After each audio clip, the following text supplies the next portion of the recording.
విజయం అనే కొండపైకి ప్రతి ఒక్కరూ చేరుకోవాలనుకుంటారు. ప్రతి ఒక్కరూ దానికోసం ప్రయత్నిస్తూ ఉంటారు. ప్రతి ఒక్కరూ తమ తమ క్షేత్రాలలో వచ్చే ఉన్నత స్థానాల్లో ఉండాలనుకుంటారు. కానీ ప్రతిసారి మన ప్రతిభ పూర్తిగా మనకు సహాయం చేయలేకపోవచ్చు. అప్పుడప్పుడు మనం ఆ పని చెయ్యలేదు. మనకి అప్పుడప్పుడు సహాయం అవుతుంది. ఇక అలాంటి సమయంలో ఎక్కువ మంది తప్పులు చేస్తారు. ఇక తప్పు ఏమిటంటే, అందరికీ విజయం సాధించాలని ఎంత తొందరగా ఉంటుంది అంటే, ఒకరు చేయి పట్టుకుని పైకెక్కడానికి బదులుగా వారి పాదాలను పట్టుకుని వారిని కిందకి లాగుతూ పైకెక్కుతూ ఉంటారు. విజయం ఇద్దరికీ దొరుకుతుంది, కానీ అసలు కథ ఇక్కడే మొదలవుతుంది. ఏ వ్యక్తి అయితే ఒకరి చెయ్యి పట్టుకుని పైకి వెళ్తారో వాళ్ళు మరొకరి కోసం చెయ్యి అందించగలుగుతారు.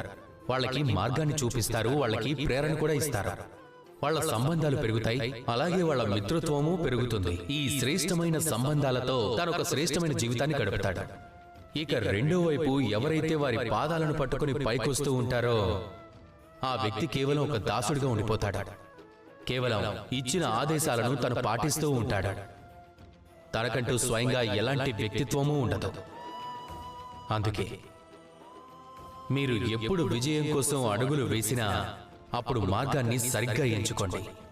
ఎందుకంటే ఆ విజయం తర్వాత కూడా ఒక జీవితం ఉంటుంది. రండి, నాతో పాటు ప్రేమగా చెప్పండి, రాధా కృష్ణ.